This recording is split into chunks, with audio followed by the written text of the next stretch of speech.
وأصحابك يا حبيب الله الصلاة والسلام عليك يا سيدي يا خاتم النبيين وعلى آلك وأصحابك يا سيدي یا خاتم المعصومین۔ سارے حضرات محبت سے درود و سلام کا نذرانہ پیش کریں۔ الصلاۃ والسلام علیک یا رسول اللہ وعلی آلک وصحبک یا حبیب اللہ۔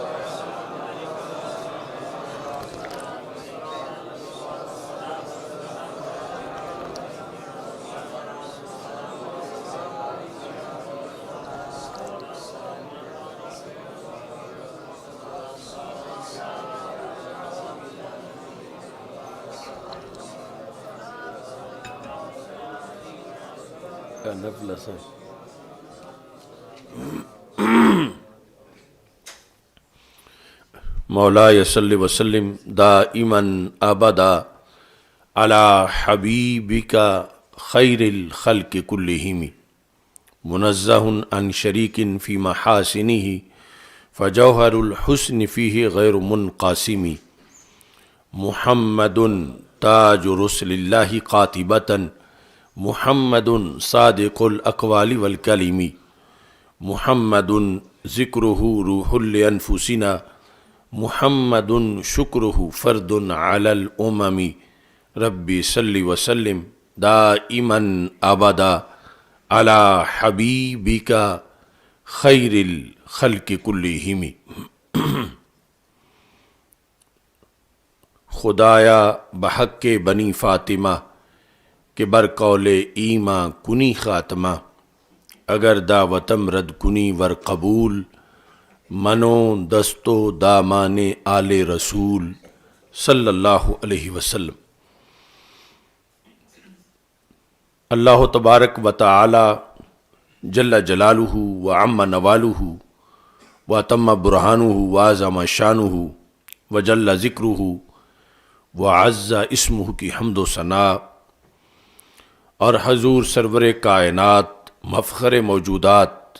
زینت بزم کائنات دستگیر جہاں غم گسار زماں سید سرورام حامی بے کسام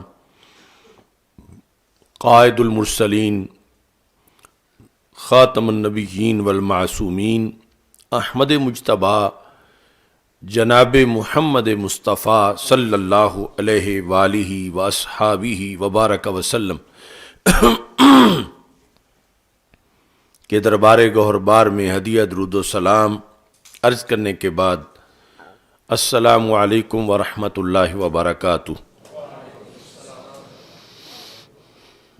رب ذوالجلال کے فضل اور توفیق سے تحریک لبیک یا رسول اللہ صلی اللہ علیہ وسلم اور تحریک صراط مستقیم کے زیر اہتمام جمعۃ المبارک کے موقع پر آج ہماری گفتگو کا موضوع ہے سرکار میں نہ لا ہے نہ حاجت اگر کی ہے۔ میری دعا ہے خالق کائنات جل جلالہ ہم سب کو قرآن و سنت کا فہم عطا فرمائے اور قرآن و سنت کے ابلاغ و تبلیغ اور اس پر عمل کرنے کی توفیق عطا فرمائے۔ خالق کائنات جل جلالہ نے سید المرسلین خاتم النبیین احمد مجتبیٰ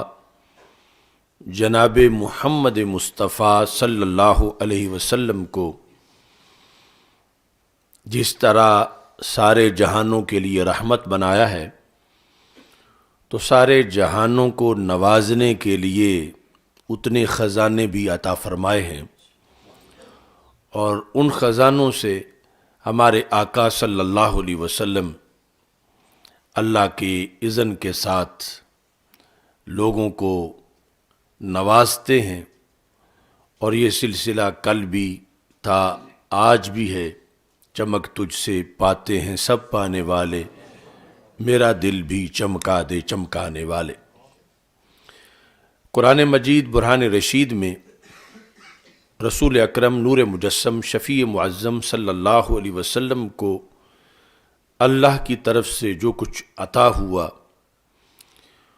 اس کی کثرت کو کوثر سے بیان کیا گیا، انا اعطیناک الکوثر، کہ اے محبوب صلی اللہ علیہ وسلم ہم نے آپ کو خیر کثیر عطا کی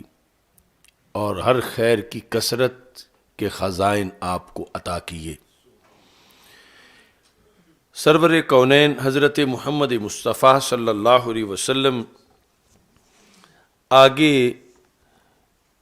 جو ان خزائن کو تقسیم کرتے ہیں، وہ جو عادت مبارکہ ہے اس کی روایت حضرت مولا علی رضی اللہ تعالی عنہ فرماتے ہیں، موجم اوس میں حدیث نمبر 7767 ہے، اور یہ موجم اوس کی 5ویں جلد کا 407 صفحہ ہے،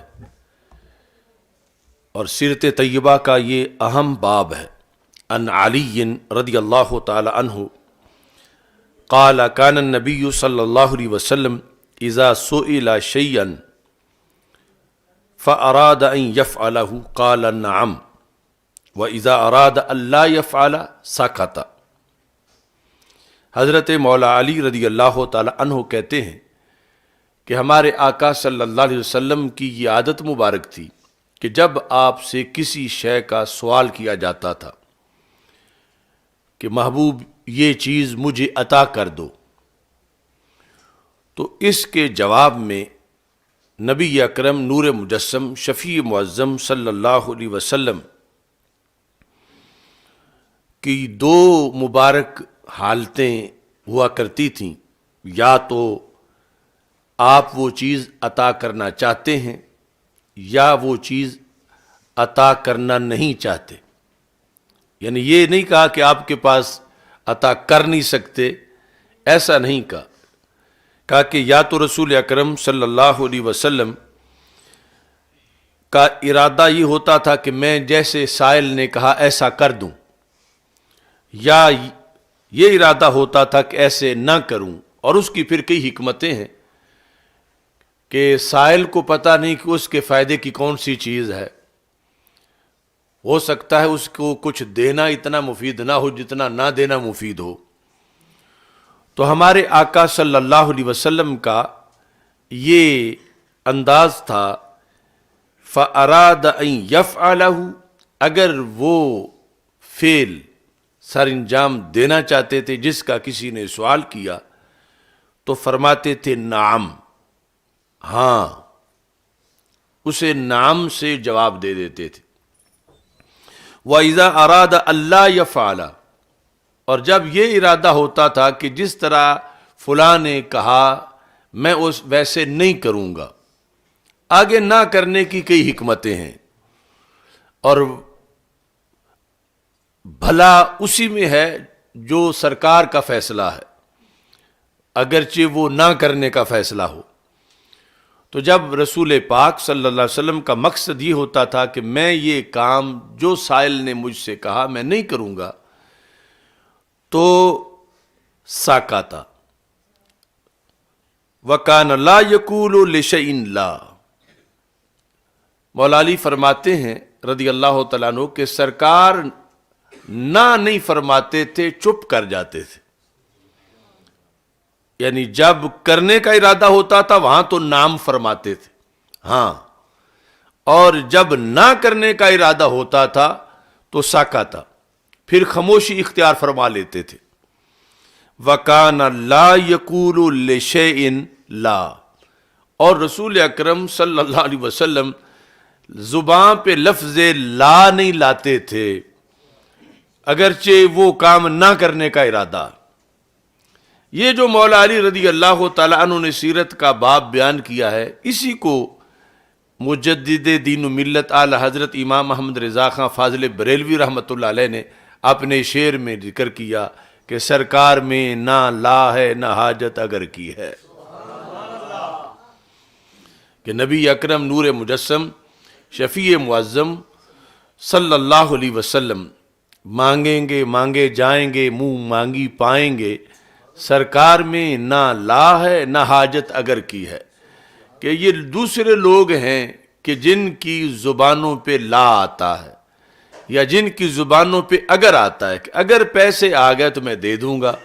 اگر ایسا ہو گیا تو میں ایسا کر دوں گا۔ تو دربار رسالت کے اندر نہ لا ہے نہ حاجت اگر کی ہے، یعنی اس طرح کے خزانے رب ذوالجلال نے عطا فرمائے۔ یہ حدیث شریف مسند ابی یعلا میں بھی ہے، مستدرک للحاکم میں بھی ہے، اور بھی بہت سی کتابوں کے اندر موجود ہے۔ اس حدیث شریف میں یہ تمہید تھی، آگے بڑا اس سے بھی اہم مضمون ذکر ہے۔ اس میں یہ ہے فَأَتَاهُ آرَابِيٌّ، رسول اکرم صلی اللہ علیہ وسلم کے پاس ایک بدو آیا، فَسَأَلَهُ، اس نے آپ سے سوال کیا، فَسَكَتَ، تو رسول اکرم صلی اللہ علیہ وسلم اس کے سوال پر خاموش رہے۔ ثم سألہ، اس نے پھر سوال کیا، فسکت، رسول اکرم صلی اللہ علیہ وسلم پھر بھی خاموش رہے۔ ثم سألہ، اس نے تیسری بار سوال کیا، فقال له النبی صلی اللہ علیہ وسلم کہیئۃ المنتہر،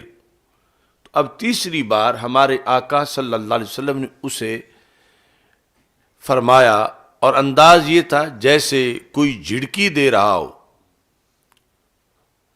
اور وہ جھڑکی کس چیز کی تھی؟ سل ما شئتا یا اعرابیو، اے بدو جو بھی مانگنا ہے تو مانگ لے۔ یعنی پہلے خاموشی اور پھر اتنا دریائے رحمت جوش میں تھا، اور اس سے منگوانا اتنا پسند تھا کہ اسے جھڑکی دے کے فرما رہے تو مانگتا کیوں نہیں؟ سل ما شئتا، تو نے جو بھی مانگنا ہے مانگ۔ سل ما شئتا یا اعرابیو، اے بدو تو نے جو بھی مانگنا ہے مانگ۔ تو اس میں صرف مانگنے کی ہی اجازت نہیں تھی،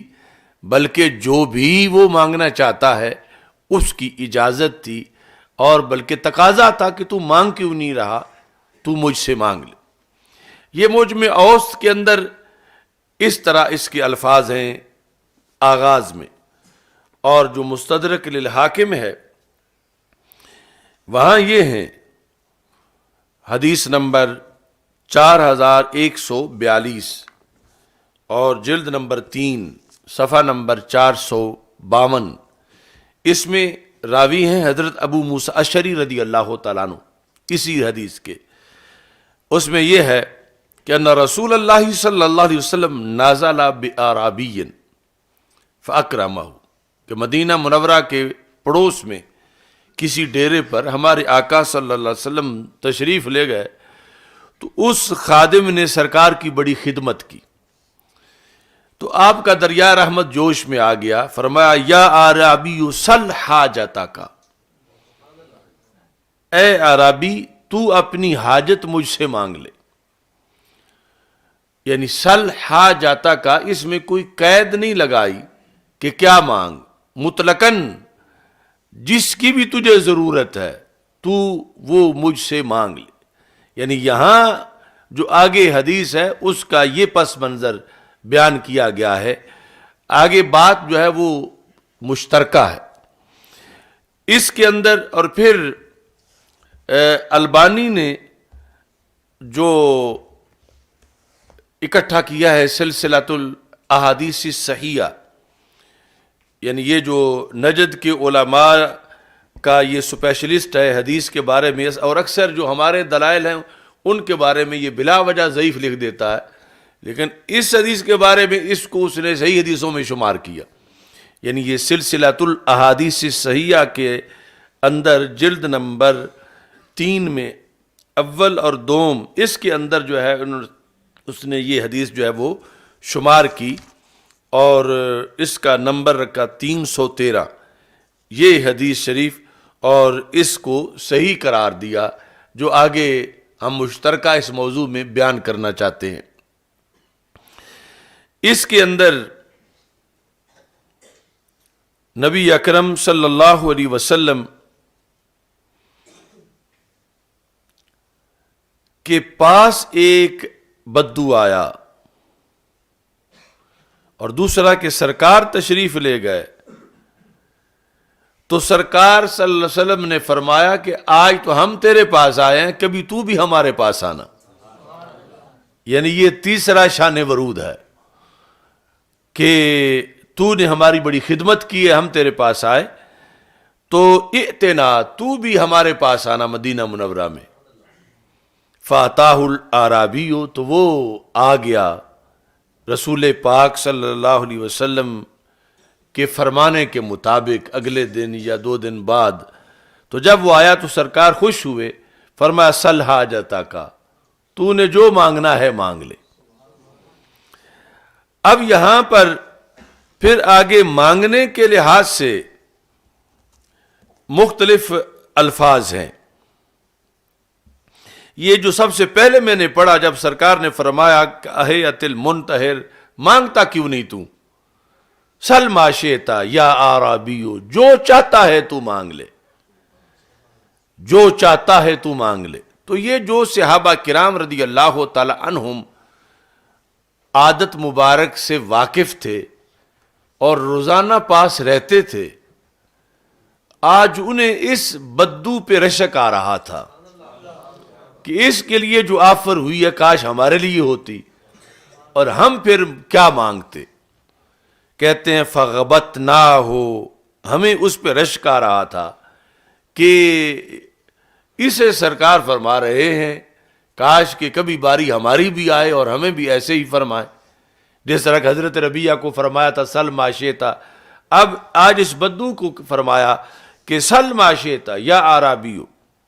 فغبطناہ، ہمیں اس پر غیبتہ رشک آ رہا تھا۔ تو پھر صحابہ کہتے ہیں فقلنا، ہم نے اپنے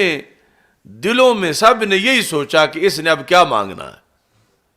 ہم نے سوچا الان یسأل الجنہ، اب یہ تو جنت ہی مانگے گا،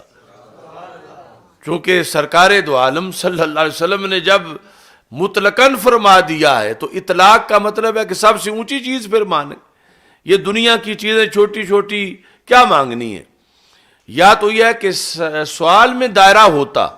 تو پھر ہوتا کہ دنیا کی کوئی چیز مانگ، دولت مانگ، پیسے مانگ، بیٹے مانگ۔ تو سرکار دو عالم صلی اللہ علیہ وسلم نے مطلقاً فرمایا تو پھر ایسی چیز کہ جو دائمی ہے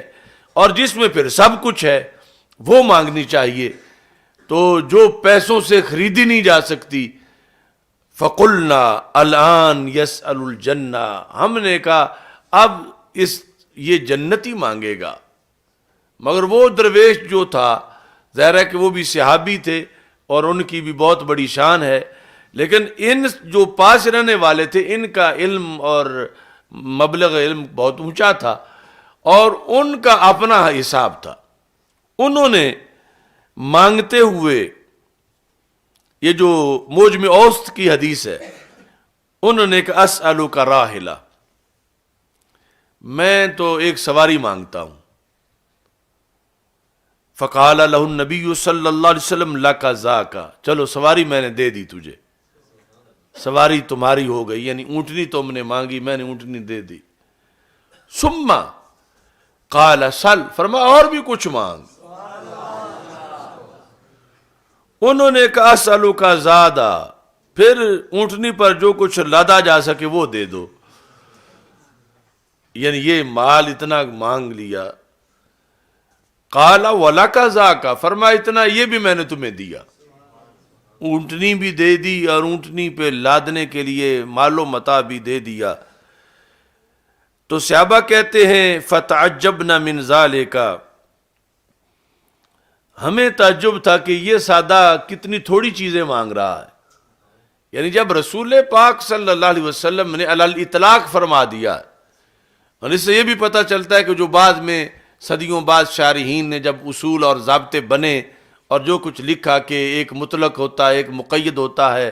اور مطلق پہ علی سبیل الاطلاق عمل کیا جاتا ہے، اور جب قائل نے کوئی حد نہ لگائی ہو تو پھر اپنی طرف سے نہیں لگائی جا سکتی۔ تو یہ چیزیں اس وقت بھی صحابہ سمجھ رہے تھے کہ جو اہل زبان تھے اور رسول پاک صلی اللہ علیہ وسلم سے جو عادت مبارک کو جانتے تھے پاس بیٹھنے والے، وہ سمجھ رہے تھے کہ یہ بندہ جو ہے یہ حق نہیں ادا کر رہا مانگنے کا، یعنی یہ چھوٹی چھوٹی چیزیں مانگ رہا ہے، جب سرکار دو عالم صلی اللہ علیہ وسلم نے مطلقاً فرمایا جو چاہو مانگ لو،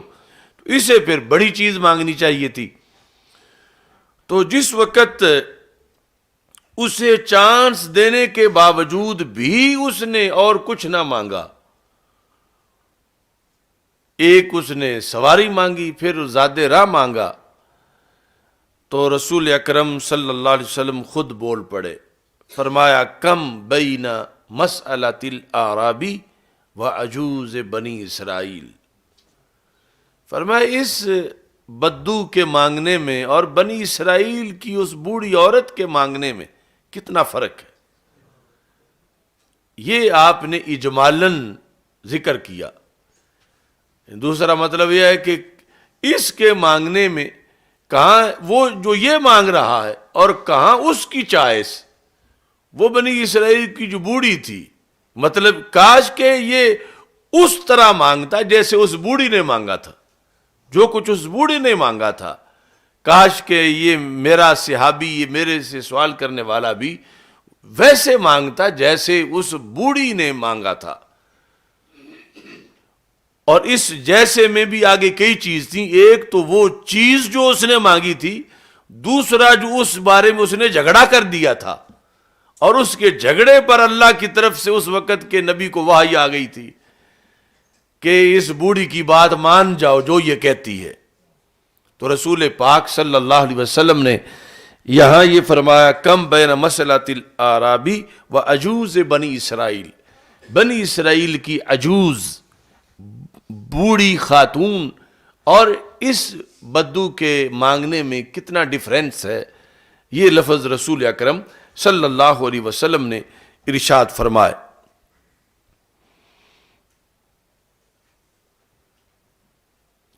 دوسری جگہ بھی یعنی جو مانگنے کے لحاظ سے ذکر ہے، اونٹنی اور کچھ بکریاں مانگنے کا ذکر ہے یہ دوسری کتابوں کے اندر۔ بہرحال جس وقت جو مانگا تو رسول پاک صلی اللہ علیہ وسلم نے یہ اشارتاً وہاں بھی فرما دیا، اعجزت ان تکون مثل عجوز بنی اسرائیل، اپنے صحابی بدو سے کہا اعجزت، کیا تم عاجز آ گئے ہو کہ تم اس بوڑھی جیسا مانگتے، تجھ سے نہیں مانگا جا سکتا وہ جو اس بوڑھی نے مانگا۔ یعنی یہ آپ نے اس سے کہا کہ تم مانگنے میں عاجز ہو گئے ہو، حالانکہ پورا تو میں نے کرنا ہے۔ اعجزتا، کیا تم عاجز آ گئے ہو کہ تمہاری زبان سے وہ لفظ نکلتے جو اس بوڑھی کی زبان سے نکلے تھے۔ اب جس وقت اس بوڑھی خاتون کے مانگنے کی تعریف سنی صحابہ رضی اللہ تعالیٰ عنہ نے زبان رسالت سے، تو پھر سب کے دل میں یہ شوق پیدا ہوا کہ وہ بوڑھی نے کیا مانگا، اور وہ بوڑھی کون تھی، اور کس سے مانگا، اور کیسے مانگا۔ یہ ساری چیزیں، اس کا شوق پیدا ہوا صحابہ کرام رضی اللہ تعالی عنہم کو۔ تو آگے حدیث کا وہ حصہ ہے جو مشترکہ ہے، خواہ وہ حضرت ابو ذر غفاری رضی اللہ تعالیٰ عنہ، حضرت ابو موسیٰ اشعری رضی اللہ تعالیٰ عنہ روایت کرتے ہیں، یا حضرت مولا علی رضی اللہ تعالیٰ عنہ روایت کرتے ہیں، وہ ان ساری کتابوں کے اندر آگے ایک ہی چیز ہے۔ صحابہ نے پوچھا یا رسول اللہ صلی اللہ علیہ وسلم، فقال اصحابہ یا رسول اللہ صلی اللہ علیہ وسلم وما عجوز بنی اسرائیل، وہ بنی اسرائیل کی بڑھیا والا کیا قصہ ہے، کیا معاملہ ہے، کیا مانگا اس نے، کس سے مانگا۔ تو اس پر ہمارے آقا صلی اللہ علیہ وسلم نے اگلا حصہ بیان کیا، اس میں یہ ہے کہ ان موسیٰ علیہ السلام اراد ان یسیر ببنی اسرائیل، کہ جس وقت فرعون کی غلامی سے نجات دلوا کے بنی اسرائیل کو حضرت موسیٰ علیہ السلام ان کو لے کے چلے اور بڑی مشکل سے یہ نجات ملی تھی، لیکن رات جب ان کو لے کے چلے سب کو، فَأَضَلَّ عَنِ الطَّرِيقِ، تو رستہ بھول گئے کہ کدھر سے لے کے یہاں فرعون کے ایریے سے ان کو نکلا جائے۔ دوسری حدیث میں ہے لما امر ان یقطع البحر فانطلق الیہ، کہ جب اللہ تعالیٰ نے فرمایا کہ تم اس سمندر کو پار کرو تمہارے لیے رستہ بن جائے گا، فضربت وجوہ الدواب فراجات، فضربت وجوہ الدواب فراجات، وہ جو جانور جن پہ یہ سوار تھے ان کو جب آگے داخل ہونے کے لیے قریب کیا گیا تو سارے پلٹ کے پیچھے ہٹ گئے، کوئی بھی جانور آگے داخل ہونے کو تیار نہیں تھا، یعنی جن سواریوں پہ یہ سوار تھے اور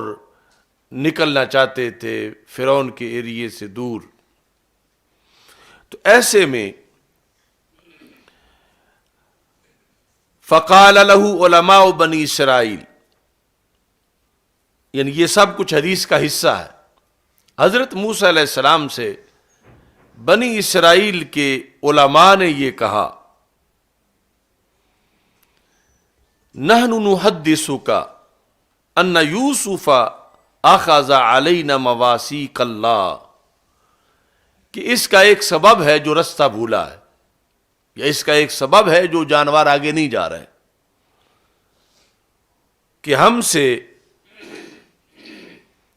حضرت یوسف علیہ السلام نے ایک عہد لیا تھا۔ یہ جو مستدرک للحاکم کی حدیث ہے اس میں علماء نے یہ کہا حضرت موسیٰ علیہ السلام سے، اور جو مجمع اوسط میں ہے اس میں یہ ہے کہ جب کوئی جانور بھی آگے داخل نہیں ہو رہا تھا تو موسیٰ علیہ السلام نے رب سے یہ کہا، مالی یا رب، یہ کیا ہے یا اللہ، کوئی بھی آگے نہیں جا سکا، مسئلہ کیا ہے؟ تو رب ذوالجلال نے آگے سے یہ وجہ بتائی۔ وجہ کیا ہے؟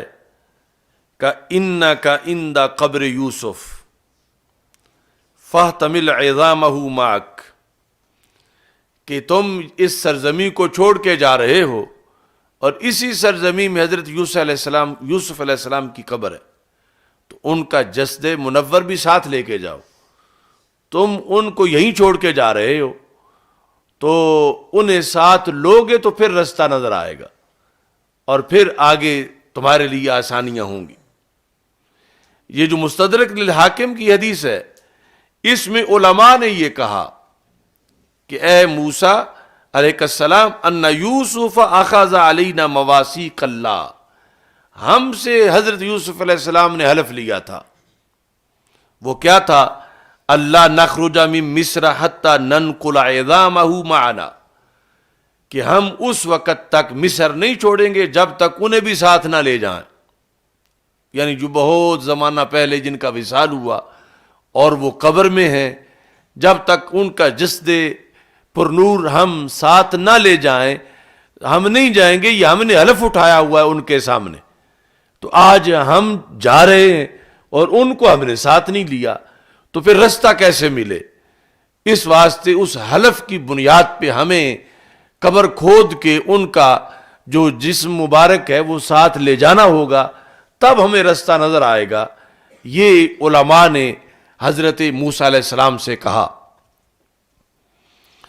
تو اس پر دونوں صورتوں میں اللہ کی طرف سے حکم آیا، دوسری حدیث میں،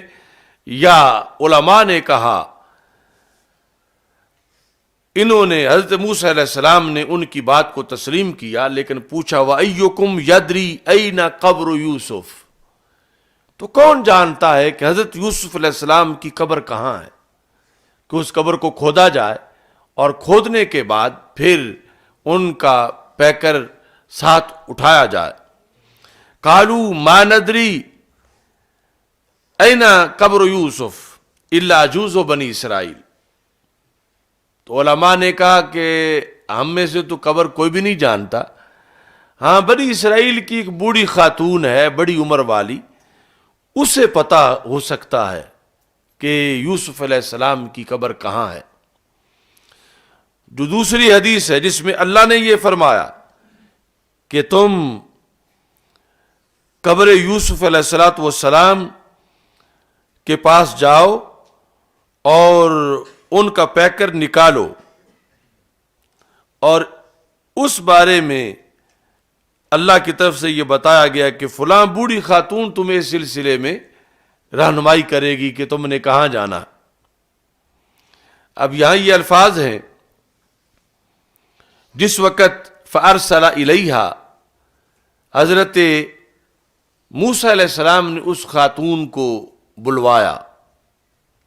جب وہ آئیں تو کہا دلینی علی قبر یوسف،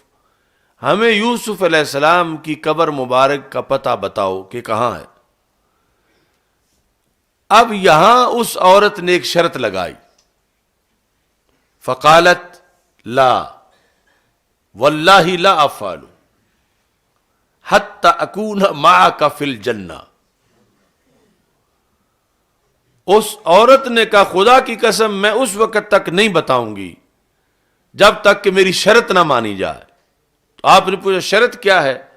تو عورت نے کہا اے موسیٰ، میں جنت میں اس درجے میں جانا چاہتی ہوں جس درجے میں آپ جائیں گے۔ حتی اکون معک، صرف جنت میں نہیں مانگتی، جنت آپ والی، آپ اللہ کے نبی ہیں، اتنی اعلیٰ جنت، حتی اکون معک فی الجنہ، یہ مان جاتے ہو تو پھر میں بتاؤں گی کہ میں آپ کے ساتھ جنت میں رہوں گی اور کسی جگہ جنت میں نہیں رہوں گی، یہ شرط میری مانتے ہو تو میں پھر بتا دیتی ہوں کہ قبر یوسف علیہ السلام کہاں ہے۔ جو الفاظ ہیں اس مقام پر موجم اوسط کے، تو اس نے الفاظ یہ بولے، قالت لا واللہ حتی توتینی ما اسألک، جب تک وہ تم مجھے نہ دو جو میں تجھ سے مانگتی ہوں تو میں نہیں بتاؤں گی۔ قال ذاک لک، تو حضرت موسیٰ علیہ السلام نے کہا یہ کون سی مشکل ہے، جو تم مانگو گی میں تمہیں دے دوں گا، تو تم مانگو، کیا مانگنا چاہتی ہو؟ قالت فإنی اسألک ان اکون معک فی الدرجۃ التی تکون فیہا فی الجنہ، انہوں نے کہا میں تو اس درجے میں رہوں گی جس درجے میں آپ جنت میں رہیں گے۔ یعنی پہلے اس نے اجمالاً کہا تو آپ نے کہا کہ یہ بھی کوئی مشکل ہے، تم نے جو مانگنا ہے مانگ لو، لیکن اس نے کہا جنت مانگوں گی اور جنت میں وہ درجہ مانگوں گی کہ جس درجے میں آپ جنت میں رہیں گے۔ تو اب یہ درمیان میں مذاکرات شروع ہو گئے، اور چونکہ ساری قوم بڑی مشکل سے آزاد ہوئی تھی اور آگے رستے کا مدار اس پر تھا کہ یوسف علیہ السلام کی قبر کا پتہ چلے، اور یوسف علیہ السلام کی قبر کا پتہ اس سے تھا، اور اس نے ڈیمانڈ جنت کی نہیں کی، جنت میں پھر آگے یہ ہے کہ نبیوں کا تو ایریا ہی جدا ہے، اور پھر یہ کہتی ہے میں نے اسی درجے میں جانا ہے جس میں آپ نے ہونا ہے، درجہ میرا وہی ہو، اس درجے میں جانا چاہتی ہوں۔ تو اس کے جواب میں حضرت موسیٰ علیہ السلام نے کیا کہا؟ فرمایا سلیل جنت، تو جنت مانگ لے، درجہ نہ مانگ۔ یعنی اتنا تو پہلی بار ہی مان گئے حضرت موسیٰ علیہ السلام کہ جنت میں دے دیتا ہوں، جنت کا معاہدہ کر لیتا ہوں کہ تجھے جنت ملے گی، لیکن یہ درجے والی بات جو ہے یہ درجہ رب نے نبیوں کا رکھا ہے، غیر نبی کو اس درجے میں جگہ کیسے ملے؟ تو درجہ نہ مانگو، جنت مانگ لو۔ قالت لا واللہ ان اکون معک، تو کہا خدا کی قسم میں تو اس کے بغیر نہیں بتاؤں گی، جنت میں آپ والے درجے میں آپ کے ساتھ اگر میں جاؤں گی تو پھر میں بتاؤں گی۔ یہ ہے وہ بنی اسرائیل والی بوڑھی جو سرکار دو عالم صلی اللہ علیہ وسلم نے فرمایا کہ کتنا ذوق کا فرق ہے اس عربی کا اور اس بوڑھی کا۔ اس نے اونٹنی مانگی ہے، اونٹنی کا سامان مانگا ہے یا بکریاں مانگی ہیں، اور اس نے جنت بھی وہ مانگی جو نبی کے ساتھ والی جنت ہے، اور پھر اس نے آگے ڈٹ گئی، اس نے کہا میں تو اس سے کم جو ہے وہ میں نہیں بتاؤں گی، یہ میری شرط مانی گئی تو پھر میں بتاتی ہوں۔ حضرت موسیٰ علیہ السلام جب اسے راضی کر رہے تھے کہ نہیں صرف جنت پہ مان جاؤ، صرف جنت پہ، فجعل موسیٰ یرادها، یعنی بار بار مذاکرہ کلام ہو رہا تھا، وہ بولتی تھی تو آپ چپ کرتے تھے، آپ بولتے تھے تو وہ سنتی تھی، اس طرح جانبین سے گفتگو ہو رہی تھی، اور تکرار یہی تھا۔ حضرت موسیٰ علیہ السلام جنت کا کہہ رہے تھے جنت مل جائے گی، وہ کہہ رہے تھے نہیں جنت نہیں، آپ والی جنت، آپ کے درجے میں جنت، میں پھر بتاؤں گی۔ فَأَوْحَى اللَّهُ تَبَارَكَ وَتَعَالَى إِلَيْهِ، اللہ نے پھر وحی کی، اللہ نے وحی کی حضرت موسیٰ علیہ السلام کو۔ کیا وحی تھی؟ ان اعطها ذالک، میرے کلیم مان جاؤ، یہ جو شرط لگا رہی ہے نا جنت کے ساتھ آگے درجے والی، یہ بھی مان جاؤ۔ ان اعطها ذالک، اسے یہ دے دو، یہ جو کہتی ہے کہ جنت والی شرط مانو اور ساتھ یہ کہ درجہ بھی وہی ہو، میرے کلیم اس کو یہ دے دو چیز، اپنے ساتھ جنت میں جگہ دے دو۔ کیوں؟ فَإِنَّهُ لَا يُنْقِصُكَ شَيْئًا، کلیم آپ کے خزانوں میں کیا کمی آئے گی؟ فَإِنَّهُ لَا يُنْقِصُكَ شَيْئًا، آپ کے خزانوں میں کیا کمی ہے؟ آپ کے جو جنت ہے اس میں اگر یہ بھی رہے گی تو آپ کو کیا کمی آئے گی اس میں؟ تو آپ مان جاؤ اس کی بات کو۔ فَآتَاهَا، تو اللہ کی وحی پر حضرت موسیٰ علیہ السلام نے اس عجوز بنی اسرائیل کی بات تسلیم کر لی، فرمایا چلو ٹھیک ہے، تم مجھے قبر کا پتہ بتاؤ، میں جنت بھی دیتا ہوں اور جنت میں اپنی سنگت بھی دیتا ہوں۔ وَدَلَّتْهُ عَلَى الْقَبْرِ، اس نے پھر قبر کا پتہ بتایا۔ اب یہاں اس سے اتنا واضح ہوا کہ اللہ والوں کی قبر کا ایڈریس، صرف ایڈریس بتانے کی قیمت جنت ہے۔ رب کے نبی کی قبر کا ایڈریس بتانے کی قیمت جنت ہے، اور جنت میں پھر آگے اللہ کے نبی صلی اللہ علیہ وسلم کی سنگت۔ تو وہ لوگ کتنے بھولے ہوئے ہیں کہ جن کو ابھی تک یہی کلیئر نہیں کہ جانا بھی جائز ہے یا ناجائز ہے، کہ وہ جانا اللہ کو اتنا پسند ہے، وہ ایڈریس بتانے والی کو رب ذوالجلال نے نوازنے کے لیے حضرت موسیٰ علیہ السلام کی طرف وحی کر دی کہ آپ اس کی بات جو ہے وہ مان جائیں، اور جو یہ مانگتی ہے اسے دیں، اور اس کے بعد وہ تمہیں پتہ بتائے۔ اور یہ سارے اللہ کی حکمتیں، ورنہ اللہ خود ہی پتہ بتا دیتا کہ فلاں جگہ پہ، وحی بھیج کے یہ جو بتایا کہ اس کی بات مان جاؤ، وحی بھیج کے یہ بتاتا کہ فلاں جگہ قبر ہے ادھر چلے جاؤ، لیکن اس کے ذریعے سے کئی مسائل کو حل کرنا تھا۔ تو خالق کائنات جل جلالہ نے فرمایا کہ تم اس کی شرط مانو، تو انہوں نے پھر بتایا اس خاتون نے، وہ جو بوڑھی خاتون تھی، اور اس کے اندر یہ لکھا ہے کہ فلاں جگہ پانی کا ایک چھوٹا سا حوض ہے، وہ پانی تم خشک کرو، اس پانی کو ہٹاؤ، نیچے قبر ہے حضرت یوسف علیہ السلام کی۔ اور پھر جس وقت اس قبر کو کھودا گیا تو کھودنے کے بعد آپ کا جسم مبارک بہر نکالا گیا۔ فلما حفروا اذن عظام یوسف فلما اقلوها من الارض فاذن الطریق مثل ضوء النہار، تو جو ہی آپ کا پیکرے پر نور قبر سے نکالتے گئے تو رستہ یوں روشن ہوا، رات کے وقت یوں روشن ہوا جیسے دوپہر کا وقت ہوتا ہے۔ یعنی آپ کی اس پیکر کی نورانیت کی بنیاد پر سارا رستہ جو ہے وہ روشن ہو گیا، اور اس طرح پوری قوم کو نجات ملی، اور جہاں انہوں نے پہنچنا تھا فرعون سے بچ کے اس جگہ پہ پہنچے۔ اب یہاں پر یہ تھا سارا پیچھے مقیصل ہے، یہ تھا سارا وہ منظر کہ جب یہ بدو کہہ رہا تھا کہ مجھے اونٹنی دے دو اور مجھے زاد راہ دے دو، تو رسول اکرم صلی اللہ علیہ وسلم اسے فرما رہے تھے سل حاجاتا کا سل ما شئتا، اور قریب رہنے والے کہہ رہے تھے یہ تو اب جنت مانگے گا، اور وہ اپنی عام سی چیزیں مانگ رہے تھے۔ تو سرکار منگوانا کیا چاہتے تھے؟ فرمایا کاش کہ یہ وہ مانگے جو بنی اسرائیل کی عورت نے مانگا، یعنی جیسے اس نے جنت مانگی یہ بھی مجھ سے جنت مانگے، یعنی یہ کیوں چھوٹی چھوٹی چیزیں مانگ رہا ہے، یہ مجھ سے جنت کا سوال کرے، اور پھر یعنی جیسے اس نے جھگڑا کیا یہ بھی میرے ساتھ جھگڑا کرے، اور اگر اس کے لیے یہ اختیارات دیے گئے کہ مان جاؤ کلیم، جو یہ کہہ رہی ہے مان جاؤ، تو یقیناً میں بھی اس کی مان جاتا،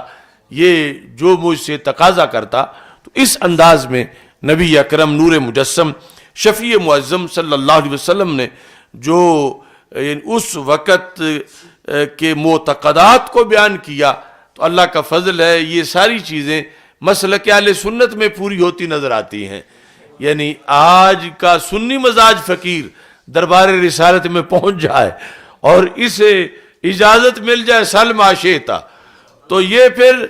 وہی مانگے گا جو مزاج صحابہ تھا، جو پاس رہنے والوں کا تھا، اور اس کا عقیدہ یہ افورڈ کرے گا کہ یہ سرکار جنت بھی دے سکتے ہیں،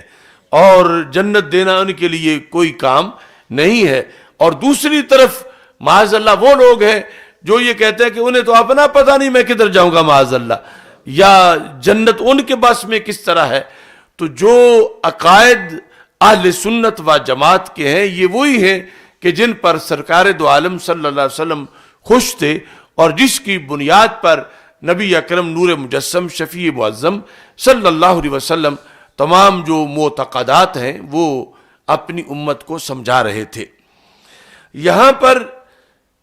چند الفاظ مزید قابل غور ہے،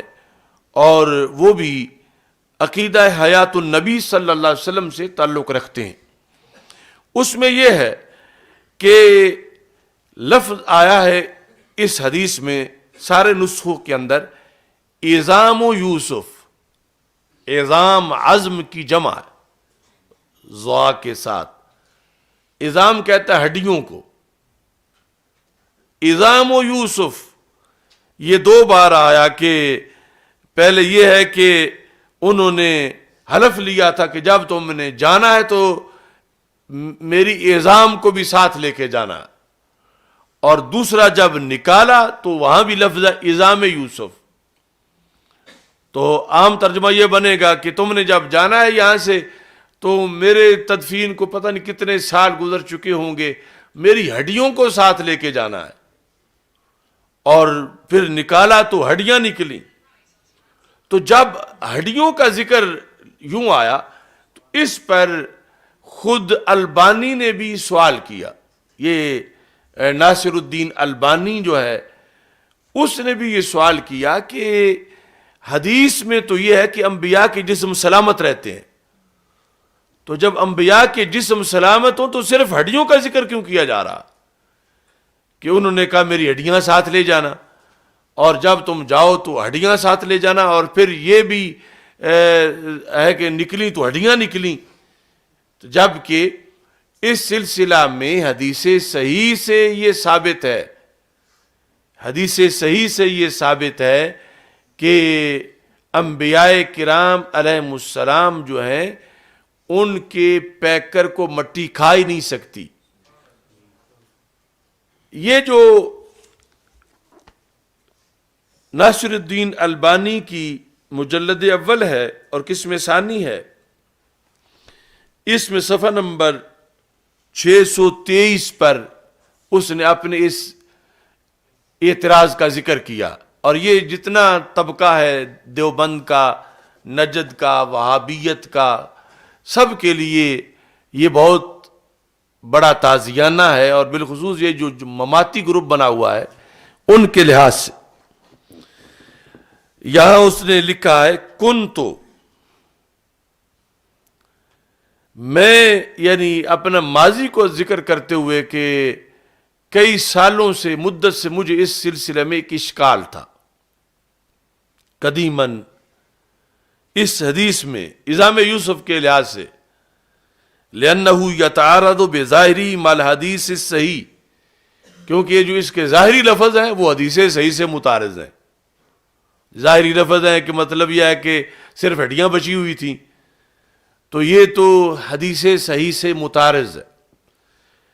وہ حدیث صحیح جو ہے وہ کیا ہے؟ اب یہ مماتی ٹولہ اس کا منکر ہے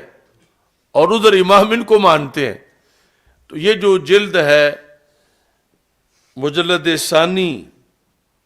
اس میں اس حدیث صحیح کا اس نے ذکر کیا ہے. یہ نمبر اس کا ہے 621. کیا ہے حدیث؟ الانبیاء صلوات اللہ علیہم احیاء فی قبورہم یصلون. یعنی یہ جو سلسلۃ الاحادیث الصحیحہ ہے ناصر الدین البانی کا، کہ ساری صحیح حدیثیں جو اس کے نزدیک بھی صحیح ہیں، کیونکہ بہت سی ویسے صحیح ہیں اس نے ضعیف بنائی ہوئی ہیں، تو یہ اس نے بھی صحیح قرار دی ہے. کیا؟ الانبیاء احیاء، سارے نبی زندہ ہیں. کہاں؟ فی قبورہم، اپنی قبروں میں. اپنی قبروں میں سارے انبیاء علیہم السلام زندہ ہیں. یصلون، درحال کہ وہ نماز بھی پڑھتے ہیں. یعنی اس حدیث کو ناصر الدین البانی نے 621 نمبر پر صحیح حدیث قرار دیا، اور پھر اس کو سامنے رکھ کے اس نے دوسری صحیح حدیث کے لفظ پر اعتراض کیا کہ اس کے لفظ کے ظاہر اگر مان لیا جائے ہڈیاں، تو پھر اس صحیح حدیث کا کے ساتھ تعارض لازم آتا ہے. یہاں تو یہ ہے کہ ان کا پیکر پورا سلامت رہتا ہے اور وہ زندہ ہیں، اور ادھر یہ ہے کہ صرف ہڈیاں بچی. ہڈیاں تو یعنی عام بندہ بھی جو ہے اس کی ہڈیاں پیچھے رہ جاتی ہیں، تو جب نبیوں کے تو پیکر سلامت رہتے ہیں اور وہ زندہ بھی ہیں. کہتے ہیں ناصر الدین البانی، یہ مجھے کافی دیر سے اشکال تھا اس حضرت یوسف علیہ السلام والی حدیث کے ظاہری لفظوں کے ساتھ، جبکہ دوسری طرف حدیث صحیح میرے سامنے موجود تھی. بالآخر اللہ نے میرا یہ اشکال حل کر دیا، اور اس حل کا پھر اس نے تذکرہ کیا اسی سلسلہ صحیحہ کے اندر. سلسلہ صحیحہ میں حل کا جو ذکر کیا وہ بڑا اہم ہے کہ سنن ابی داؤد میں ایک حدیث ہے، اس سے حل نکلا. سنن ابی داؤد، اور یہ اس کو کہتے ہیں توافق. یعنی یہ جو کچھ ناصر الدین البانی نے لکھا ہے اعتراض اور اس کا جواب. ابھی یہ کتاب میں نے اس والی نہیں خریدی تھی تو خود میرے ذہن میں بھی وہ سوال تھا، لیکن ہم نے اپنے دورہ حدیث والی کلاسوں کے اندر کئی بار پھر اس کا اپنے طور پر یہ جواب دیا ہوا تھا، جو جواب ناصر الدین البانی نے بھی اپنی اس سلسلہ صحیحہ میں لکھا. وہ یہ ہے کہ جس وقت رسول اکرم صلی اللہ علیہ وسلم نے ممبر کا حکم دیا تھا، ممبر بنایا جائے مسجد نبی شریف میں، اس میں جو بخاری کی حدیث ہے اس میں یہ ہے کہ رسول اکرم صلی اللہ علیہ وسلم نے فرمایا کہ اب مجمع زیادہ ہو گیا ہے، تو لوگوں کا یہ تقاضا ہے کہ میں ممبر پہ بیٹھوں اور دور سے وہ مجھے دیکھ سکیں. تو پھر ایک انصاری بوڑھی خاتون تھی، اس کا بیٹا ممبر بناتا تھا، تو اس نے لیا اپنے ذمے اور پھر اس نے وہ ممبر بنایا اور وہ لایا گیا. یہ سارا تذکرہ ہے. دوسری حدیث جو سنن ابی داؤد کی ہے اس میں یہ ہے کہ جب رسول اکرم صلی اللہ علیہ وسلم کے پیکر پرنور میں کچھ بڑھاپا آیا اور جسیم ہوئے تو پھر چاہا کہ میرے لیے ممبر بنایا جائے. وہاں پر لفظ ہیں حضرت تمیم داری نے رسول اکرم صلی اللہ علیہ وسلم کے سامنے یہ پیشکش کی لفظ کیا ہے؟ الا اتخذ لک منبرا یا رسول اللہ صلی اللہ علیہ وسلم یحمل عظامک، کیا ہم آپ کے لیے منبر نہ بنائیں کہ جو آپ کے پیکرے پر نور کو اٹھا کے رکھے؟ یحمل عظامک، تو ہمارے جو اصول ہے، خواہ وہ اصول فقہ ہے، خواہ اصول تفسیر ہے، خواہ اصول حدیث ہے، سب کے اندر معنی بدی بیان میں یہ ہے کہ کبھی کل بول کے جز مراد لیا جاتا ہے، کبھی جز بول کے کل مراد لیا جاتا ہے۔ مثال کے طور پر وَرْكَعُوا مَعَ الرَّاكِعِينَ، رکوع کرو رکوع کرنے والوں کے ساتھ، مراد کیا ہے؟ یہ نہیں مراد کہ صرف رکوع کرو قیام نہ کرو یا سجدہ نہ کرو، رکوع کر کے پھر پیچھے ہٹ کے بیٹھ جاؤ۔ مراد کیا ہے؟ نماز پڑھو نماز پڑھنے والوں کے ساتھ۔ تو رکوع جز ہے، مراد کل ہے، یعنی مراد پوری نماز ہے۔ تو ایسے بولا جز جاتا ہے، مراد کل ہوتا ہے۔ تو ایسے ہی بولا عظام گیا ہے، ہڈیاں، اور مراد پورا پیکر ہے۔ یہ جب رسول پاک صلی اللہ علیہ وسلم ظاہری حیات میں بیٹھ کے جمعہ پڑھا رہے ہیں، اب کون یہ کہے گا کہ معذرت صرف ہڈیاں ہیں پیکر نہیں ہے؟ وہ تو پورا پیکر ہے بالیقین، یعنی ابھی تو لمحہ وصال بھی نہیں آیا۔ تو وہاں ذکر کیا ہے کہ یحمل عظامک، ہم منبر نہ بنا لیں کہ جو آپ کے پیکر کو اٹھا کے رکھے، لیکن لفظ یہ نہیں جسمہ کا، لفظ ہے عظامہ کا، اور عظام بول کے مراد پورا پیکر لیا گیا، عظام بول کے مراد پورا جسم لیا گیا، عظام بول کے مراد زندہ رسول لیے گئے ہیں۔ تو اس بنیاد پر جیسے سنن ابی داؤد میں وہاں لفظ عظام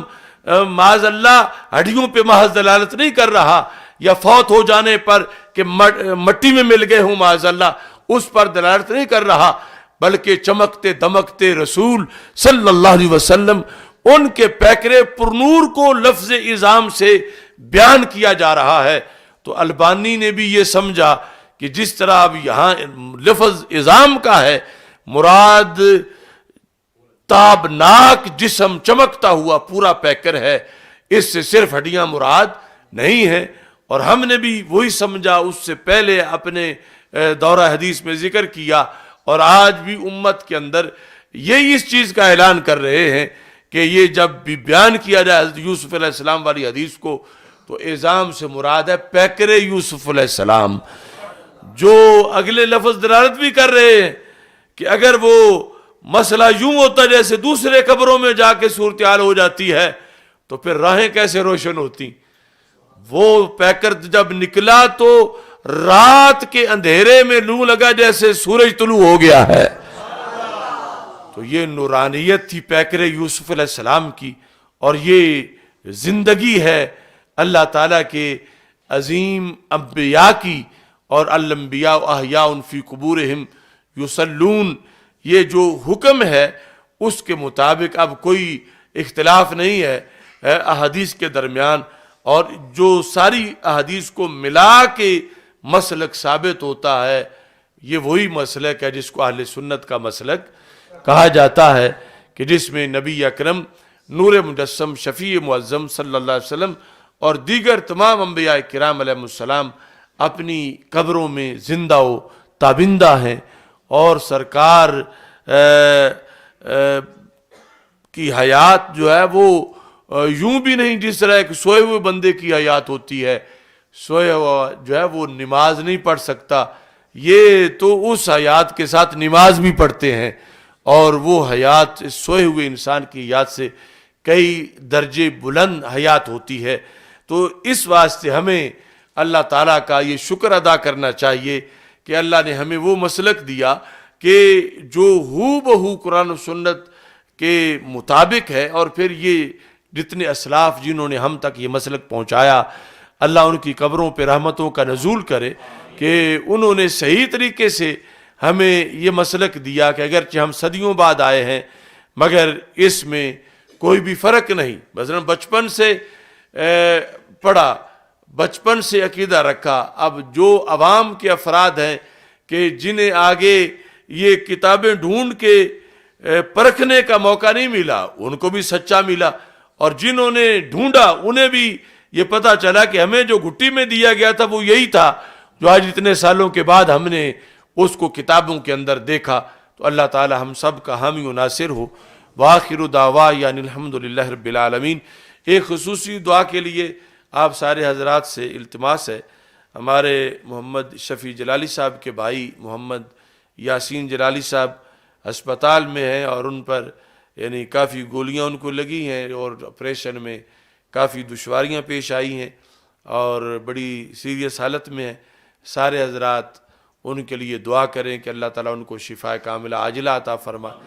ایسے محمد افضل بٹی صاحب کو اللہ تعالیٰ شفا کاملہ عاجلہ عطا فرمائے. باقی بھی ہمارے جو مریض ہیں اللہ ان کو شفا عطا فرمائے. الحمدللہ رب العالمین والعاقبۃ للمتقین والصلاۃ والسلام علی رسولہ الکریم.